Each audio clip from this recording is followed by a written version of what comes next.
I just do these things in my life in general, and I'm just recording and talking about those things so that you all can be benefited from it as well. If you are just focusing on one specific distraction avoidance, you'll just be able to avoid that. If you're focusing on avoiding social media, you'll just know how to avoid social media. You'll not be able to avoid some thoughts in your mind, or you'll not be able to do other things. Like, you need to develop general skills in you.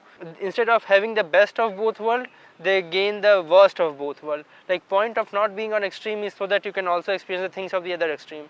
That is one of the benefits of being in the middle. Talking with respect to human life only, many times people just choose the hard path because they think that the hard path is the good path. This kind of thought process will just create more chaos for you in your life. You can always choose easier paths.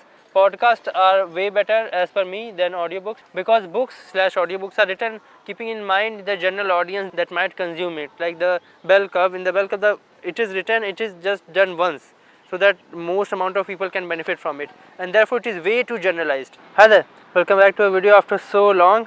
And in this video I'm going to do the thought update thing, but since it is after so long, I have wrote 10 points instead of just 5, and this is the clip that I'm going to use in all of those videos, because the redundancy avoidance, you know me enough. So okay, let us start with the actual video. Okay, starting with the first point, self mastery is way important than distraction avoidance.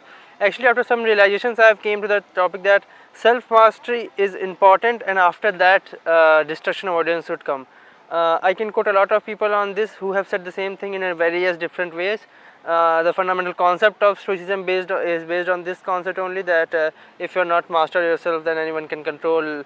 If you don't make your thoughts by your own, someone else will make. Just my point being, just try to avoid distractions only when you know that you can control yourself enough to not have a need to avoid them. As Captain Jack Sparrow said in Hindi, I would like to quote, हम सबको लड़ाई लड़ना चाहिए ताकि हम लड़ाई से भाग सकें.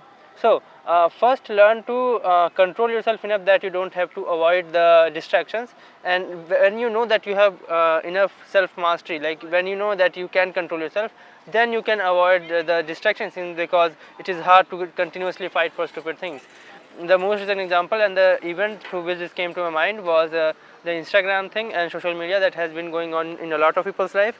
Most of them just delete the app or deactivate their account, or create some account that is just useful for the study thing and all, keep their phones in their parents' room, or put some lock on the phone, like some system lock, app lock, timer lock, whatever. And all these things are good, but the best thing that you can do is just say in your mind and have a determination for yourself that I'm not going to use my phone if I don't want to use my phone. Then no matter how much notifications pop up, no matter how much people post their stories, if you're not going to use it, you're not going to use it. Just develop that self-control that I will not use it, does not matter what happens there. And once you have developed enough control that, let's say you brought the screen time of that specific app in this case for like 15 minutes or 20 minutes, and then you can, if you want, then you can just delete the app, because now it is just a useless thing that is taking space in your phone and you have already gained the self-control. And I know after that it will be also a problem to just always do this kind of fight thing or self-control thing. Making yourself strong is the end goal of everything. Next point, being in competition limits you to the competition. When you study for an exam or a job, then you study as per it. That is information. You can only gain knowledge as per your curiosity in free world with nothing to get. This point seems like of Maneshwar, but I put it here because the exam, competition and job, these are not the specific thing that I want to talk about. It's a general concept that applies to a lot of things, be it with respect to this distraction avoidance thing. If you are just focusing on one specific distraction avoidance, you'll just be able to avoid that. If you're focusing on avoiding social media, you'll just know how to avoid social media. You'll not be able to avoid some thoughts in your mind, or you'll not be able to do other things. Like, you need to develop general skills in you. With respect to this specific case, so schools, colleges, everything, in any course, it's all limiting you, because they're designed as per bell curve and as per general people, not for you specifically. You should follow your own potential. You should just go with what you can. You should just put everything that you have in a thing, and let's see the output of it. Don't bind it to the exams or the syllabus that you have. I know sometimes it might be important for you to follow a syllabus or a course structure so that you can get some exams out and have a life good enough, but in general, if you want to learn a topic, I'm talking about learning a topic, then just don't learn it as per some course that this is in our course, so I will learn it, or this is not in our course, if I'll not learn it. Follow your curiosity, basically. That's what I want to say in the end. I would not like to stretch much. Next point, maximize best over worst of both worlds. Nearly all of the philosophies says this, or comes to an end to this, that the best thing to do in many situations in which you have to choose between two things is to choose the middle ground. Generally, the Eightfolds of Buddhism also point toward the same thing: choose the right path and right life and all. And right basically means the middle world.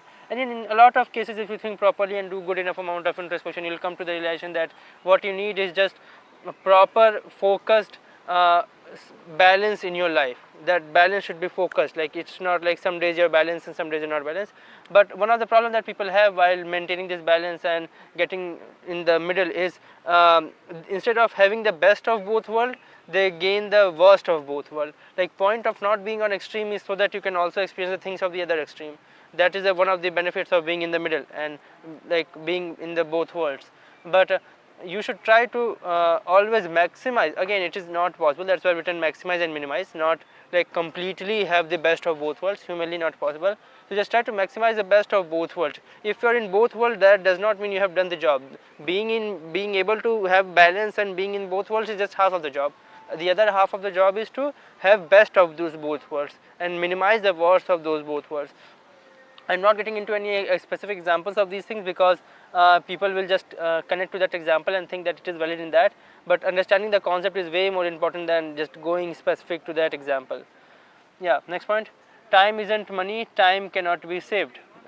Again, based on a lot of quotations that I've heard, people, I don't know how people can be so stupid to relate time with something as insignificant and illusionary as money. I know time is also illusion as per Einstein's theories and a lot of things that we have in physics, but they both are at least different magnitudes of illusions. And money is also a big illusion with respect to the social construct of society, but time is not money, not going with respect to their their value in their specific field, be it commerce or be it physics, but with respect to how it affects our general life, because Captain X. Time cannot be saved, simply. You cannot have a bank for time. You cannot be like, I will save my time and take interest on time and all the things that you can do with money. Money can be compounded, time cannot be. A lot of things can be done with money that time cannot be done. And all of them point toward the fact that time is more important than money. And not just more important, way more important, I would like to say. Because you cannot get time back, you can get money back. In local time frame, on a small segment, you can say that time is money given the small segment that you can have. But on large scale, don't set your mind in this way that time is money. You will be losing a lot of time. Okay, coming to the next point, hard is not equal to good. Again, the general society, I don't know why they believe it. It's general thing that is installed in our mind that hard work is good, hard work is good. A lot of things that are hard does not mean that they are good. It happens many times, like if a solution to a problem is hard, then that is generally preferred to be as good solution. Why? Talking with respect to human life only, many times people just choose the hard path because they think that the hard path is the good path. This kind of thought process will just create more chaos for you in your life. You can always choose easier paths and not go for the chaoses. Avoiding chaos is the problem. Choosing hard things just because they might be good because they are hard, it has no logic that hard things are good.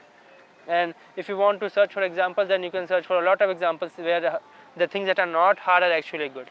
In general, hard things are just overpopulated or oversaturated, that's why they are hard, and that's why they are considered as good, because many people are doing that in general society or general way has been set up, be it with respect to choosing a career, be it with respect to choosing a solution in a mathematical problem. Coming to the next point, don't listen to songs in background, use music. This happened to me while I moved to hostel or like residenza, what we call here, and I started living alone or having enough time by myself. Listening to songs in background, one thing that they do is similar to Instagram and Reel thing, is they put these hooks of the songs in your mind and they root it so deep enough, like continuously playing, that they will be constantly playing in your head in background if you want to meditate, if you want to sleep, if you want to focus on study, as you might have again seen in a lot of memes. Even if you're not getting through that Instagram because you have avoided that, you have learned self-mastery, but you can get that by songs as well. If you're listening songs in background while doing some work, like while cleaning your house if you're listening song, while making food if you're listening song, then that may work in a similar way, given that you might even have some emotional connect to the song because you're listening it to the full length and probably focusing on the lyrics as well. So try to avoid that, and if you want to listen song, then listen the song with the purpose of listening song. It's not like you're doing something and listening song just for the backup part of the mind and attention. Don't do that, because it is getting in your mind in a way that cannot be properly worked around. If you want to listen songs, if you want to enjoy songs, just properly take out some time of your life, just sit down and just listen songs, watch music videos or listen to songs properly. Just properly lie down on a bed and listen to the songs, feel it completely, just focus on one thing basically. Don't try to do this multitasking thing. And if you want something to play background in multitasking mode, like if you are cooking and you want something to go in your mind, if you are commuting to your house from your college and all, if you want something in background, then try to go for music like the Beethoven kind of music, Mozart music. And if that is not even working for you and you want something even efficient and productive, then, as again a lot of scientists are doing, try to listen audiobooks and podcast. That is what I do in general, and those things are better, because even if the podcast will get in your mind in a subconscious way and get rooted in your mind, then that would be something useful only, given that you are listening to a good podcast. Because if a scientist is talking about a concept of that they wrote in their research paper or in their paper, and if that things get into your mind and it's constantly playing in your mind, and that means you'll create more ideas. That's one of the ways of creativity. So that will have more fruitful results, which for the music there will be no fruitful result. It will be just feeling bad after a while when they will constantly play in mind and not being able to focus anywhere.